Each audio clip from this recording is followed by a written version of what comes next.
empezar del capítulo 13, lo que vimos fue lo siguiente: cómo el pueblo de Israel fue hasta cierto punto castigado por haber rechazado al Mesías. Eso lo vimos. Pero al mismo tiempo, cómo Dios promete que Él va a restaurar a su pueblo, cómo Él lo va a traer nuevamente a que sea una nación otra vez, y cómo Dios va a restituir eso, y cómo Dios va a instituir lo que conocemos como el reino milenial. Eso es básicamente lo que vimos en el capítulo 12 y el empezar del capítulo 13. En el versículo 7 del capítulo 13 empezamos otra vez, y básicamente esta última sección que abarca desde el capítulo 13 versículo 7 hasta el último, el capítulo 14 versículo 21, es básicamente lo mismo, visto o dicho con otras palabras, pero es básicamente lo mismo. Y vamos a ver casi lo mismo del capítulo 12 y principio del capítulo 13.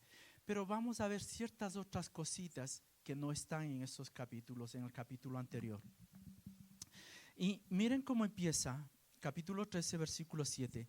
Dice: levántate, oh espada, contra el pastor y contra el hombre, compañero mío, dice Jehová de los ejércitos.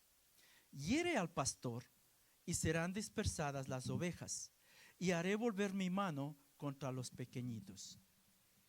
Ese versículo, que no es tan largo, es un versículo bien poderoso. Lo primero que tenemos que ver es qué es lo que está pasando aquí.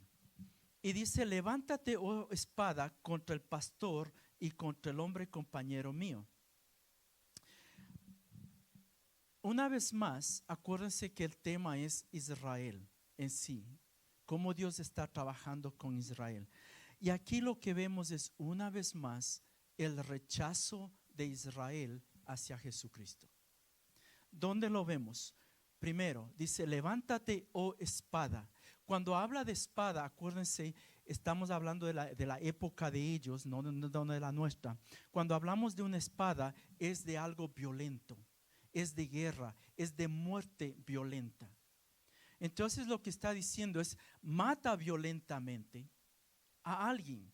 ¿Quién es ese alguien? Dice: contra el pastor. Ahora, en el hebreo es más interesante, porque no dice contra el pastor. En el hebreo dice contra mi pastor. Y eso de el pastor y mi pastor, miren, hace una diferencia enorme. ¿Dónde ustedes se acuerdan? Cuando hablamos de pastor, cuál es la escritura bíblica que todo el mundo regresa o que todo el mundo se acuerda? ¿Cuál? Salmo 23. ¿Cómo empieza el salmo? Jehová es ¿qué? Mi pastor.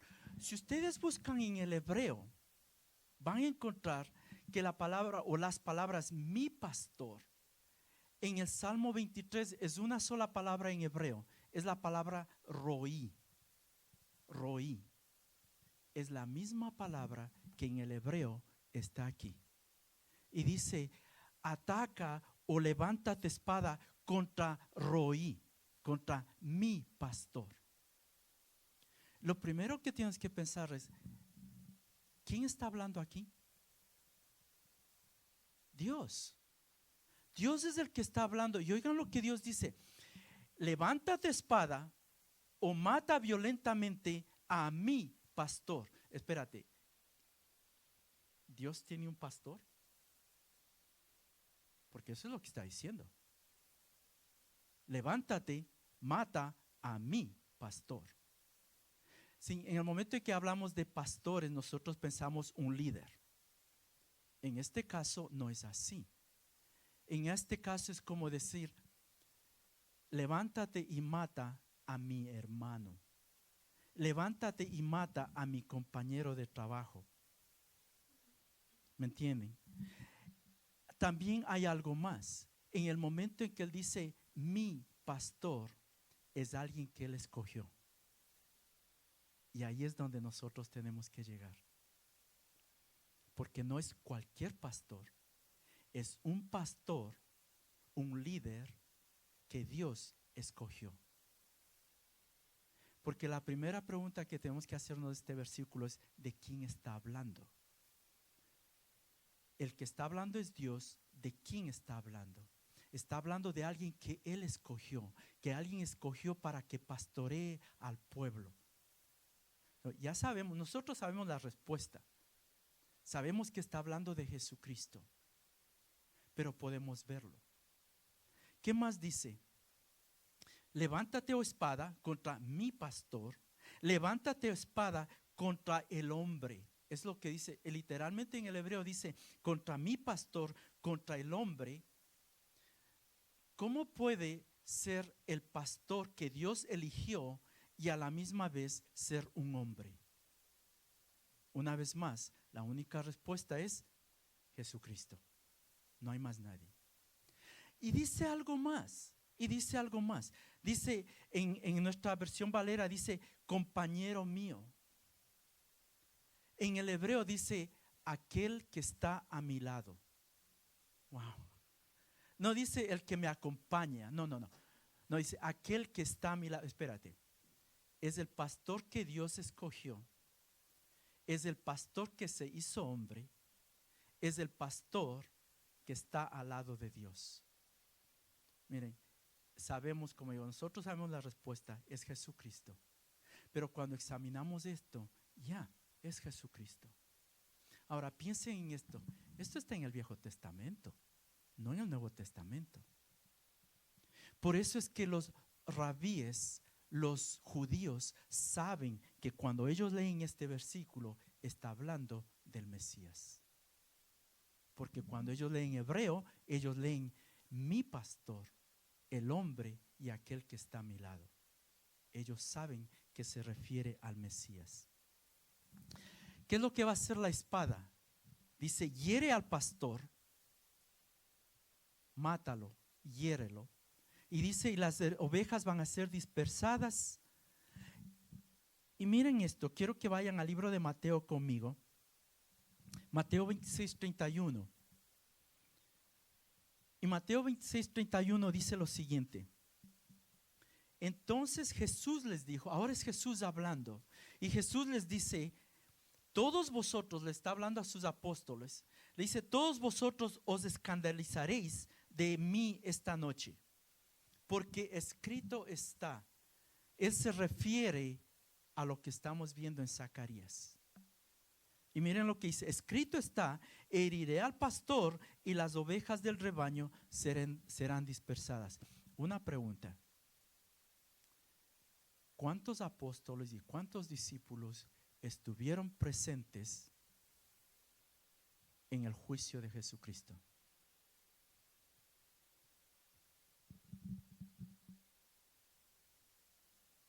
Ninguno. ¿Dónde estaban? Se dispersaron. Lo que dijo Zacarías, lo que dijo Jesucristo, se cumplió. Mataron al Mesías, hirieron al Mesías, hirieron al pastor, y las ovejas se dispersaron. Ahora, miren lo que dice en el versículo 7 del capítulo 13 de Zacarías.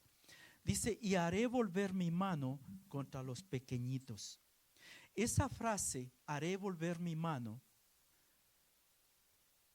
puede tener dos significados. Piensen en esto. De acuerdo a lo que vimos en el capítulo 12 y lo que estamos viendo aquí, por el hecho de que Israel rechazó a Jesucristo como el Mesías, lo hirieron y lo crucificaron, sabemos eso. Por el hecho que hicieron eso, Dios permitió que Jerusalén fuera destruida en el año 70 de nuestra época. ¿Okay? Si quieren buscar la historia van a encontrar eso. Ahora, miren lo que dice. Mi mano se volverá contra estos pequeñitos. Lo podemos ver de dos formas. La una, la mano se usa o se puede usar para dos cosas: para castigar o para proteger. Cuando hubo la destrucción de Jerusalén en el año 70, podríamos decir Dios castigó a Jerusalén, Dios castigó a Israel. Pero no murieron todos los israelitas. Y Dios protegió unos cuantos. ¿Se dan cuenta cómo Él usó la mano para las dos cosas? Y se lo puede ver de las dos formas. La mano se volvió contra los pequeñitos, los castigó por haber rechazado al Mesías. Pero al mismo tiempo a los fieles Él protegió. ¿Okay? Estamos hasta ahí. Seguimos.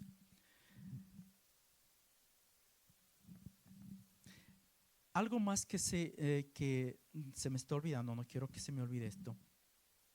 La frase en hebreo que dice aquel que está a mi lado indica claramente que Jesucristo es Dios. Y acuérdense, esa era parte de una de las razones por las cuales los judíos querían matar a Jesucristo, porque Jesucristo básicamente le estaba diciendo, yo soy Dios. Y para ellos eso era una blasfemia. Y esa es una de las razones que usaron para matarlo. Ok, sigamos. Quiero que vayan al libro de Lucas, por favor. Vayamos al libro de Lucas, capítulo 21.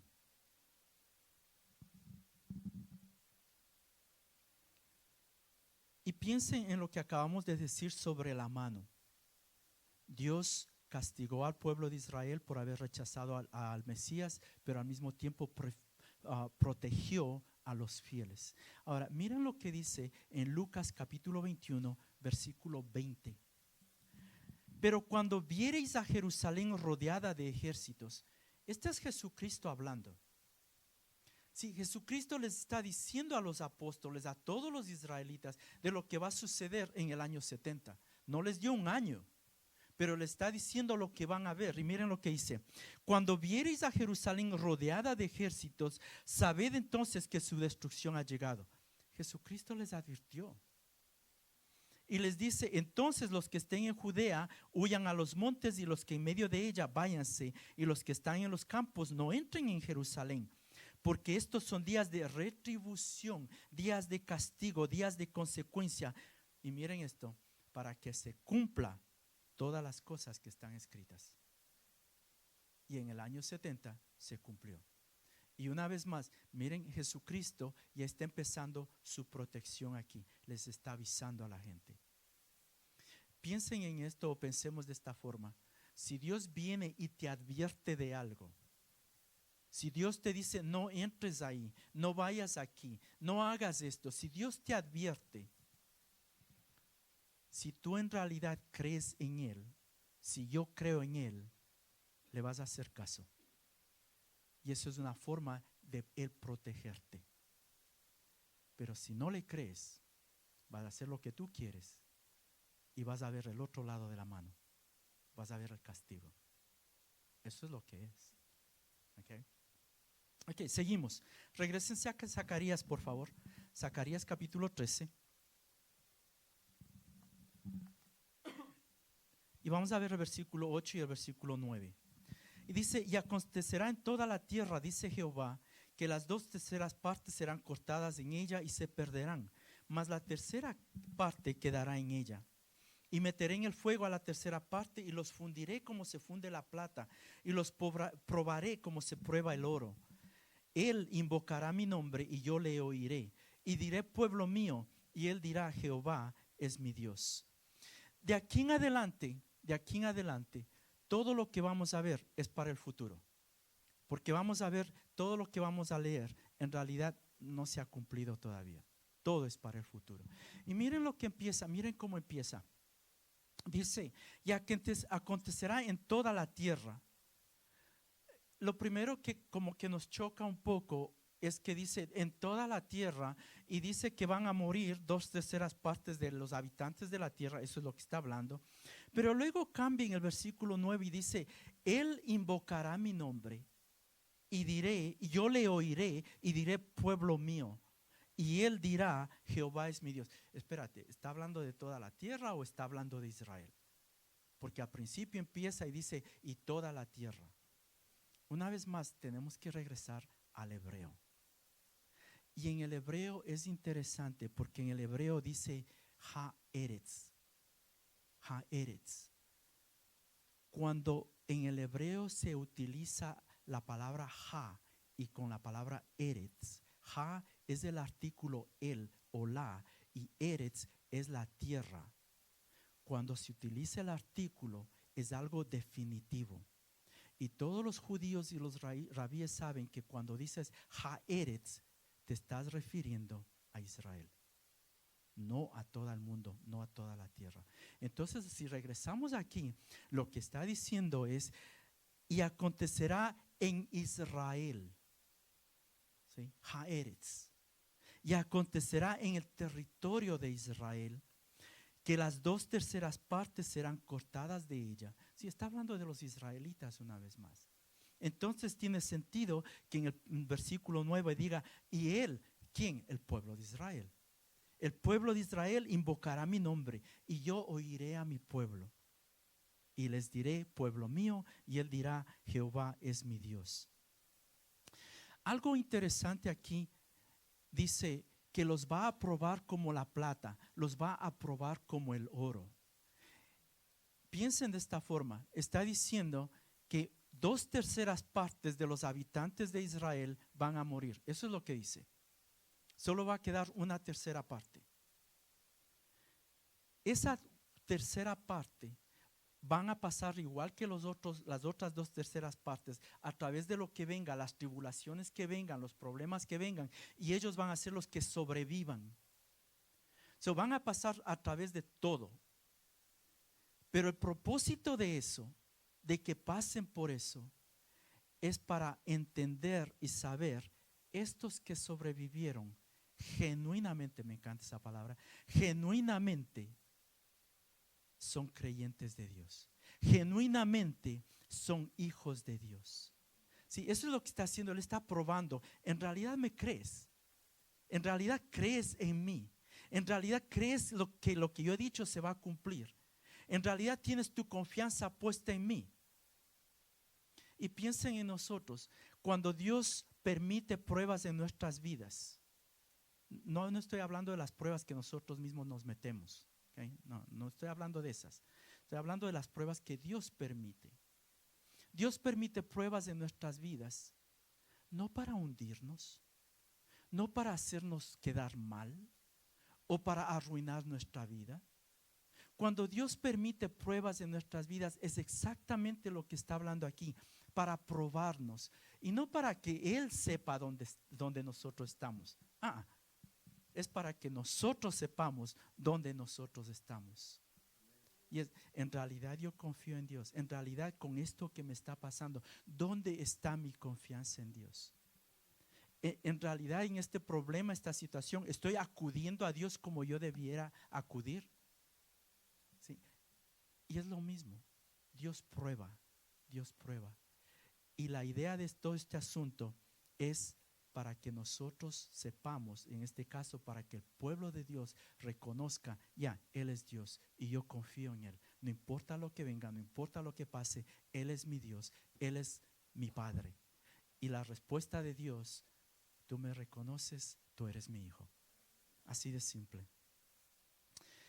En algo que estamos viendo en esto es, acuérdense, se están cumpliendo las profecías. Claro, para el futuro. Miren en Jeremías 31:33. Jeremías 31:33 dice, pero este es el pacto que haré con la casa de Israel después de aquellos días, dice Jehová. Daré mi ley en su mente y la escribiré en su corazón. Y yo seré a ellos por Dios y ellos me serán por pueblo. ¿De qué está hablando? De lo que estamos hablando. De aquella persona, aquellos creyentes, en este caso de aquellos israelitas que genuinamente han puesto su confianza en Dios. Y dice, en ellos yo voy a escribir mi ley en su corazón, en su mente. Okay. Regresemos a Zacarías capítulo 14. Vamos a entrar en el capítulo 14, versículo 1, versículo 2. Y en estos versículos, acuérdense que dijo que va a haber destrucción en Jerusalén. En estos versículos ahora describe lo que puede pasar en esa destrucción de Jerusalén. Y miren lo que dice. He aquí el día de Jehová viene y en medio de ti serán repartidos tus despojos, porque yo reuniré a todas las naciones para combatir contra Jerusalén. Y la ciudad será tomada y será saqueada en las casas y violadas las mujeres. Y la mitad de la ciudad irá en cautiverio, mas el resto del pueblo no será cortado de la ciudad. Eso no tiene nada que ver cuando Jerusalén fue destruido en el año 70. Esto es para el futuro. Estas son cosas que todavía no han sucedido. Y todo lo que está diciendo es básicamente, todavía va a haber destrucción para Jerusalén. Por haber rechazado, acuérdense, la razón es por haber rechazado al Mesías, por haber rechazado a Jesucristo. Algo interesante aquí en estos versículos es el versículo 2, dice, yo reuniré. ¿Quién es yo? Dios. Él es el que está detrás de todo esto. Él es el que está organizando. Él es el que está controlando todo esto. Dice yo y dice todas las naciones. Si todavía no ha habido un ataque de todas las naciones a Jerusalén, a Israel, todavía no. Esto es para el futuro. Mantengan en cuenta eso. Dios está en control. Él sabe lo que está haciendo. Y podemos, a pesar de que parecen malas cosas, podemos seguir confiando en Él. Miren el versículo 3. Después saldrá Jehová y peleará con aquellas naciones como peleó el día de la batalla. Sí, cuando todo parece perdido, cuando todo parece que ya no hay salida, que ya aquí se acabó, aquí terminamos todo, cuando ya no hay ninguna otra opción, Dios dice, no, todavía queda una. Todavía quedo yo. Y miren cómo dice, y Jehová peleará con aquellas naciones, con las que vienen a atacar a su pueblo. Jehová va a pelear y dice como peleó en el día de la batalla. En el hebreo dice como pelea en el día de la batalla. No dice como peleó, dice como pelea. Es más, usa la forma en que usa las palabras es como un guerrero pelea la batalla. Piensa en esto, un soldado profesional, cuando va a la guerra, ¿cómo va? Preparado, armado hasta los dientes. Y si va preparado y armado hasta los dientes y con la autoridad de la nación que le envía, es casi imposible que pierda. Si esa es la actitud que Dios da aquí en este versículo. Parece que todo está perdido. Te estoy diciendo que va a haber castigo, va a haber retribución, va a haber destrucción, pero yo voy a salir a pelear por ti. Wow. Cuando todo parece que se acabó. Y miren lo que dice, como un guerrero cuando sale a la batalla, como un guerrero cuando sale a la guerra. Así va a pelear Dios. Y piensen, Dios pelea por nosotros ahora. Él está haciendo eso ahora. Lo bueno de eso, si esto es para Israel, para el futuro, lo bueno de eso es que para nosotros los creyentes ya está haciéndolo ahora. Acuérdense lo que vimos en el capítulo 12 y terminar del capítulo 13, que decía que había una fuente de purificación que va a purificar a los israelitas. Qué bueno saber que ya nosotros tenemos esa fuente. ¿Se acuerdan? Y ya tenemos también esto. Dios pelea por nosotros. ¿Okay? Versículo 4 dice, miren esto, y se afirmarán sus pies. ¿Los pies de quién? De Dios, ¿ok?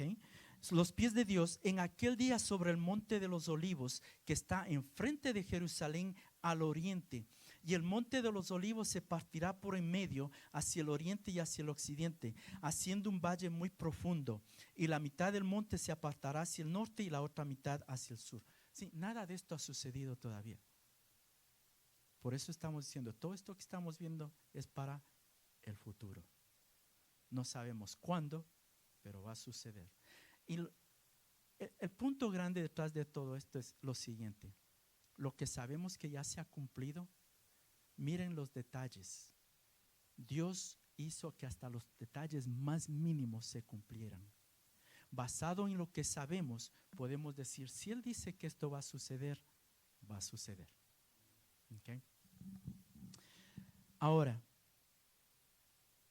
miren lo que dice. que Jesucristo, porque está hablando de Jesucristo, ¿ok? Dice Jesucristo va a ir al monte de los olivos y cuando esté en el monte de los olivos se va a partir. Eso es lo que está diciendo.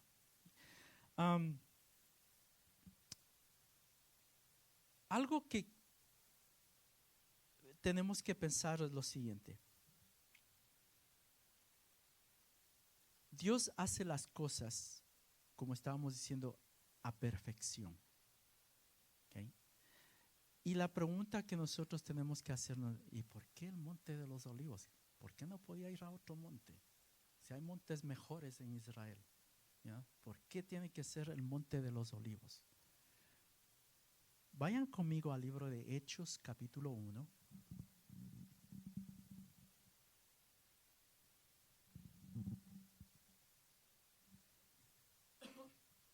Al libro de Hechos, capítulo 1, y empecemos en el versículo 9. Miren lo que dice. Habiendo dicho estas cosas, viéndolo ellos, fue alzado, está hablando de Jesucristo, Jesucristo se fue a los cielos, y le recibió una nube que le ocultó de sus ojos. Versículo 10, y estando ellos con los ojos puestos en el cielo, entre tanto que él se iba, he aquí se pusieron junto a ellos dos varones con vestiduras blancas, los cuales también les dijeron, varones galileos, ¿por qué estáis mirando al cielo? Este mismo Jesús que ha sido tomado de vosotros al cielo, así vendrá como le habéis visto ir al cielo. Acuérdense eso, tal como se fue, así mismo va a regresar. Ahora miren el versículo 12. Entonces volvieron a Jerusalén desde el monte que se llama, ¿cómo? Espérate, ¿dónde sucedió esto? En el monte de los olivos. ¿Qué es lo que dice Zacarías? Que Jesucristo va a regresar al monte de los olivos. Y yo pienso de esta forma, espérate, Zacarías dijo eso hace cientos de años antes de que Jesucristo viniera. Y ahora los apóstoles y los discípulos están viendo a Jesucristo irse al cielo. Y vienen estos dos extraños, que sabemos que eran ángeles, vienen y les dicen, miren, así como se fue, así va a regresar y aquí mismo. Y por eso yo veo y digo, wow, Dios, mira, qué detalles. Dios se va a los detalles. Para aquellos que quieran estudiar algo, les voy a dar varios versículos y les voy a decir lo que tienen que estudiar, los que quieran estudiar. Entendemos a través de la Biblia lo siguiente, que cuando Jesucristo regrese al monte de los olivos, como dice ahí, miren la localización. Dice el monte de los olivos que está al oriente del monte donde está Jerusalén. Todos los rabíes creen que cuando el Mesías regrese, el Mesías va a entrar por la puerta oriental. ¿Okay? Ahora, yo les voy a dar varios versículos, no vamos a estudiar eso, si no estaríamos aquí hasta el próximo año. Ezequiel capítulo 10, versículo 18 y versículo 19, y Ezequiel capítulo 11, versículo 23, básicamente lo que dice es esto: la gloria de Dios va a salir de Jerusalén por la puerta oriental y va a pasar por el monte de los olivos y se va. Eso es lo que dicen esos versículos. Ahora, en Ezequiel capítulo 43, versículo 1 al versículo 5, ahora habla del regreso de la gloria de Dios. Y dice, la gloria de Dios va a regresar por el monte de los olivos y va a entrar por la puerta oriental. ¿Okay? Y hay algo bien interesante en todo esto. Si ustedes hoy en día van a Israel, a Jerusalén, van a encontrar que la puerta oriental está sellada. Y estuve leyendo sobre eso, nada más de curiosidad. Dice que le pusieron 16 pies de concreto de grueso para sellarla. ¿Okay? Eso lo hicieron en el año 1540, entre el 1540 y el 1541, por un sultán musulmán que decidió que iba a sellar esa puerta. Los estudiosos, cuando sellaron la puerta, dijeron, espérate, ¿por qué están sellando la puerta? Y muchos estudiosos que no sabían a ese entonces volvieron, vamos a las escrituras, y encontraron todo esto que les estoy mencionando, que Jesucristo tiene que entrar por la puerta oriental. Y la idea de este señor, de este sultán era, si yo le pongo 16 pies de concreto, aquí el Mesías no va a entrar. Pero quién sabe que mire, le puede poner una puerta, una pared de 100 pies de concreto. Si Dios dice que va a entrar, Dios va a entrar. Amén. Ahora, ¿ustedes sabían que hasta eso está aquí en la Biblia? De que esa puerta va a estar sellada. En Ezequiel capítulo 44, versículo 1 y versículo 2, nos habla que esa puerta va a ser cerrada. Antes de que a ese musulmán se le ocurra, ya Dios lo había dicho.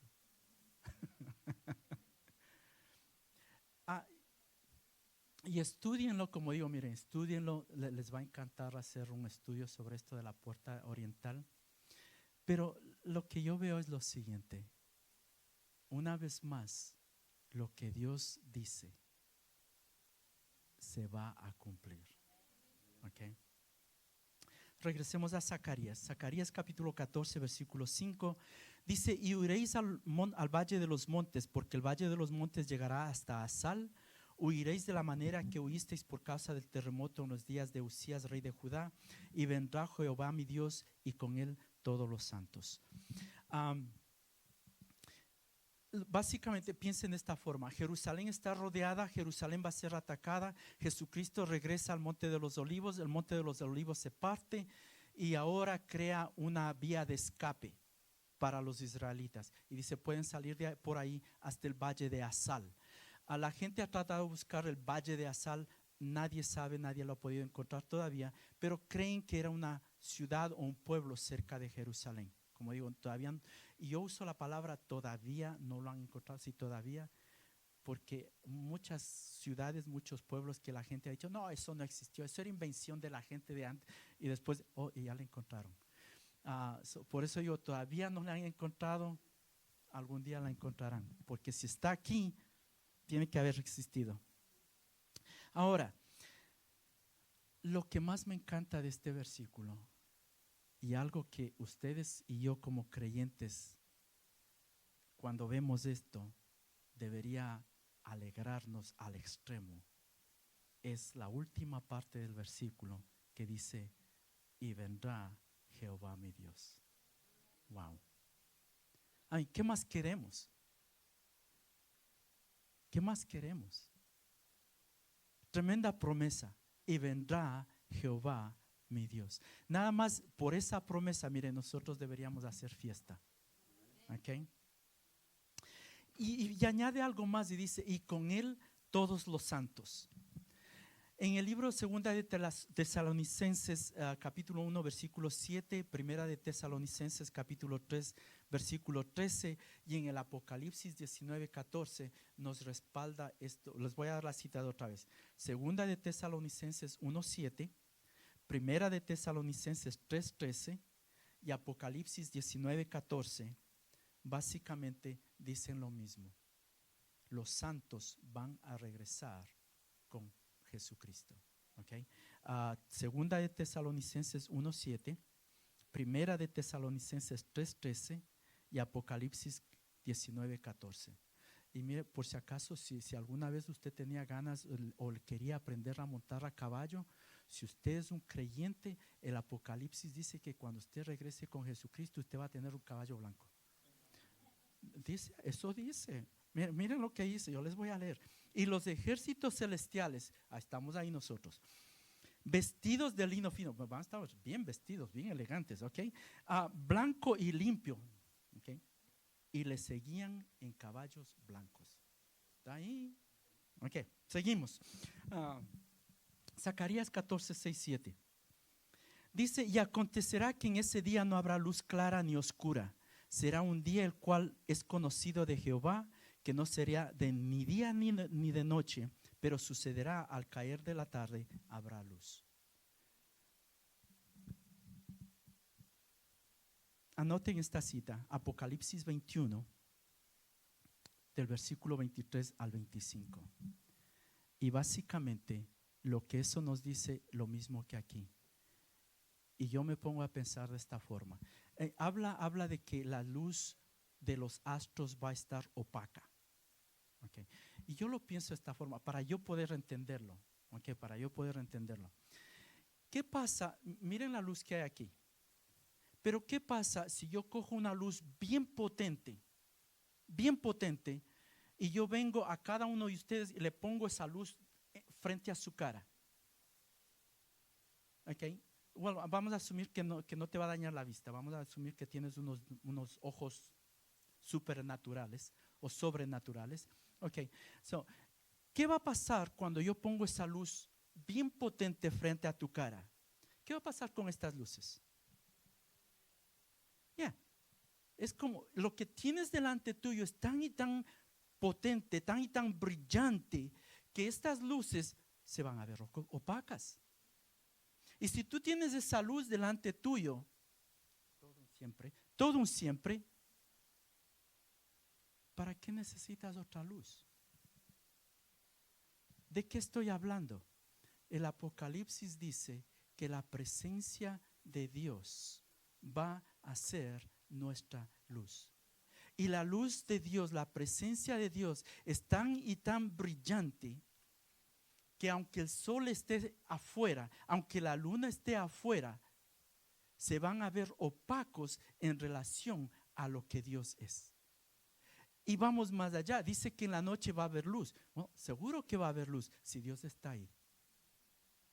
¿Para qué necesitas luz? ¿Para qué necesitas? Apocalipsis dice no va a haber necesidad del sol ni de la luna. ¿Por qué? Porque la presencia de Dios va a estar ahí. Amén. Ok, seguimos. Dice versículo 8, acontecerá también en aquel día que saldrán de Jerusalén aguas vivas, la mitad de ellas hacia el mar oriental y la otra mitad hacia el mar occidental en verano y en invierno. En el libro de Apocalipsis capítulo 22 versículo 1 también nos habla de esto, de fuentes de agua viva, un río de agua de vida. Y esto me estuvo interesante a mí. Miren lo que dice en Zacarías. Dice hacia el mar oriental y la otra mitad hacia el mar occidental. Y la pregunta es, ¿cuál es el mar oriental y cuál es el mar occidental? Estuve averiguando eso para poder entender yo. Y el mar oriental, yo pensé, tiene que ser el mar de Galilea, porque ese es el que está al oriente. ¿Ustedes saben cuál es? El mar muerto. Ahora, piensen en esto. El mar occidental es el mar Mediterráneo. El mar oriental es el mar muerto. Yo me he preguntado, yo no sé si usted es como yo y se pregunta estas cosas, pero yo me he preguntado, por miles de años, el río Jordán, que es río de agua dulce, ¿okay?, baja desde arriba de las montañas del norte de Israel, baja, forma el mar de Galilea, sigue bajando y desemboca en el mar muerto. Tantos miles de años que ese mar ha estado entregando agua dulce al mar muerto y el mar muerto sigue muerto. Y la sal que tiene no ha disminuido, no ha cambiado. Pero miren lo que dice aquí, que cuando venga las fuentes de agua viva o de las fuentes que da vida, hasta el mar oriental, hasta el mar muerto va a vivir. Wow. Ay, eso es tremendo. Porque estás hablando, miren, investiguen acerca del mar muerto. Ahí no existe nada, no hay nada. No hay peces, no hay flores, no hay algas, no hay vegetales, no hay nada. Está muerto. Y ahora Dios dice, cuando fluya la fuente de agua viva, hasta ahí, donde está muerto, va a haber vida. Amén. Ok. Versículo 9. Y Jehová será rey sobre toda la tierra. En aquel día Jehová será uno y uno su nombre. Básicamente, Jesús va a ser el rey y es el único que va a ser alabado, que va a ser enaltecido. Okay. Versículo 10 y 11. Toda la tierra se volverá como llanura desde Jeba hasta Rimón al sur de Jerusalén, y esta será enaltecida. Jerusalén será enaltecida y habitada en su lugar desde la puerta de Benjamín hasta el lugar de la puerta primera, hasta la puerta del ángulo y desde la torre de Ananeel hasta los lagares del rey. Y morarán en ella y no habrá nunca más maldición, sino que Jerusalén será habitada confiadamente. ¿De qué está hablando? Si Jesucristo está en Jerusalén, Jerusalén va a ser la ciudad más principal de todo el mundo. Va a ser enaltecida. Y algo bien importante aquí dice, y Jerusalén no va a ser destruida jamás, va a estar establecida. Algo interesante que menciona aquí la puerta del ángulo y la torre de Ananeel y la puerta de Benjamín y la primera puerta. Y es interesante que esos lugares todavía existen. Lo que quiere decir que, mire, no importa lo que haya pasado con Jerusalén, lo que Dios ha dicho, que Jerusalén se va a mantener, está ahí todavía y se está cumpliendo. Amén. Ok, vamos a ver si terminamos esto. Yo creo que sí. Versículo 12 al 15. Y esta será la plaga con que herirá Jehová a todos los pueblos que pelearon contra Jerusalén. La carne de ellos se corromperá, estando ellos sobre sus pies, y se consumirán en las cuencas sus ojos, y la lengua se les deshacerá en la boca. Y acontecerá en aquel día que habrá entre ellos gran pánico enviado por Jehová, y trabará cada uno la mano de su compañero, y levantará su mano contra la mano de su compañero. Y Judá también peleará en Jerusalén, y serán reunidas las riquezas de todas las naciones de alrededor, oro y plata y ropas de vestir en gran abundancia. Así también será la plaga de los caballos, de los mulos, de los camellos, de los asnos y de todas las bestias que estuvieron en aquellos campamentos. ¿De qué está hablando? De todas las naciones que vinieron a atacar a Jerusalén. Acuérdense que todavía eso estaba ahí. Okay.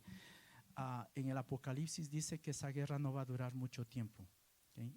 Y dice que Él los destruirá con la palabra de su boca. ¿Se acuerdan de eso? Okay. La pregunta es, ¿y cómo les va a destruir? Oigan, esta imagen es hasta cierto punto grotesca. Si ustedes leen eso y leanlo otra vez en la casa, básicamente lo que dice es, mire, cuando Dios les habla y Dios les destruya, se van a derretir. Eso es lo que dice.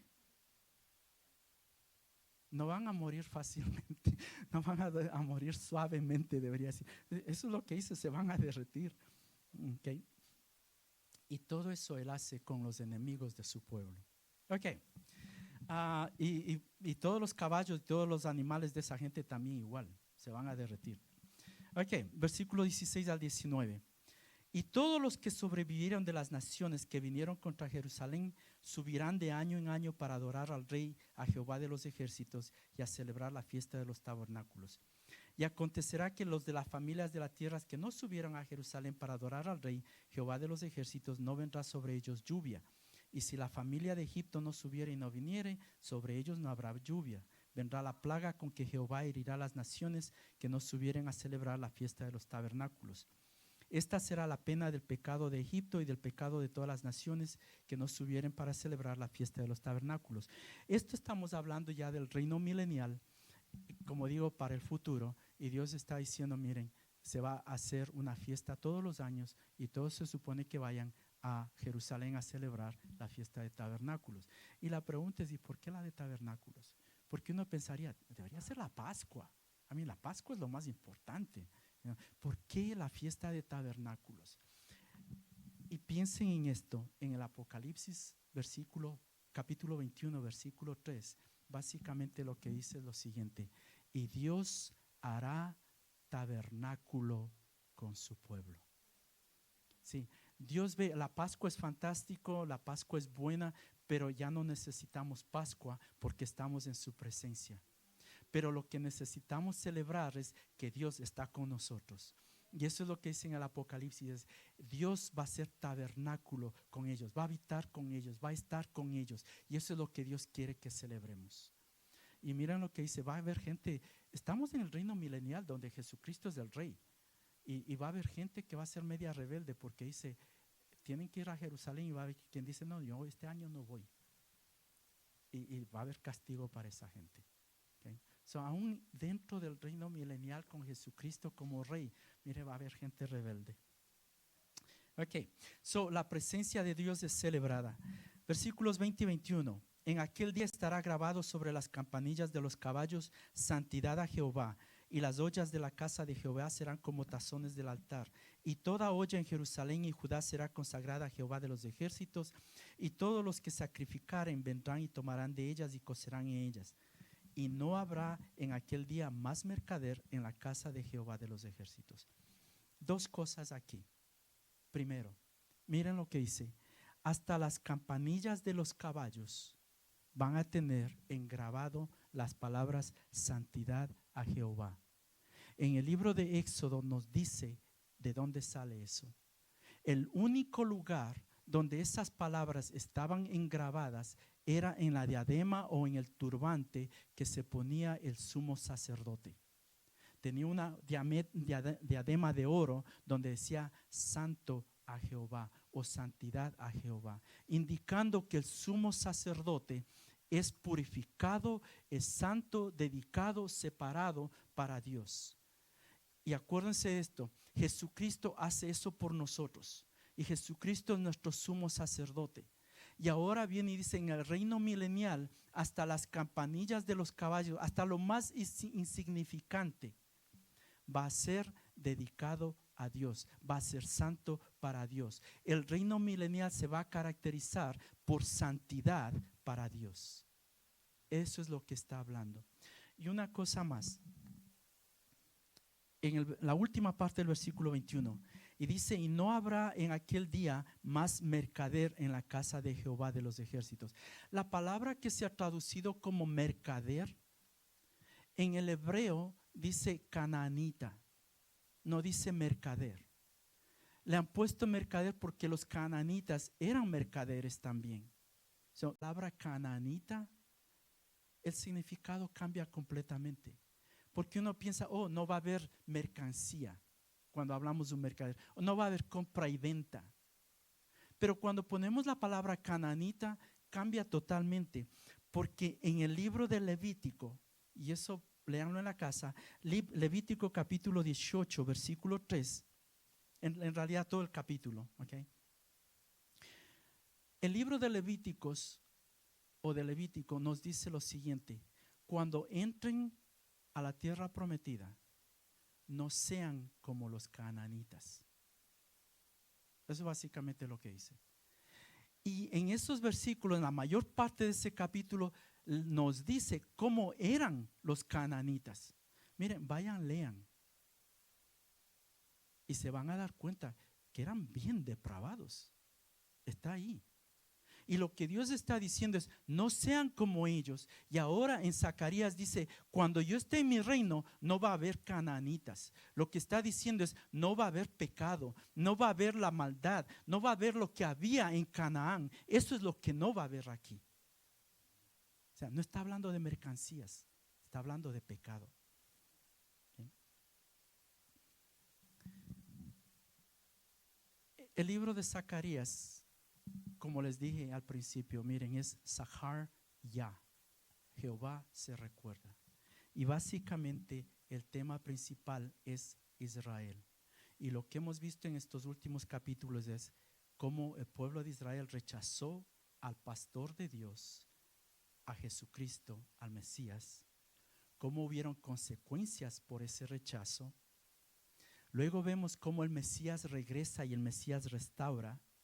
Y luego hemos visto cómo el Mesías establece o va a establecer un reino milenial. Y por último, vemos que el reino de Jesucristo se va a caracterizar por santidad, por estar dedicados a Él. Amén.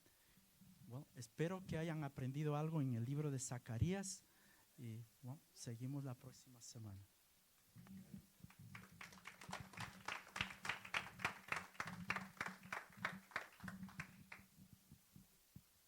Qué emocionante, ¿no? El libro de Zacarías. Yo creo que mi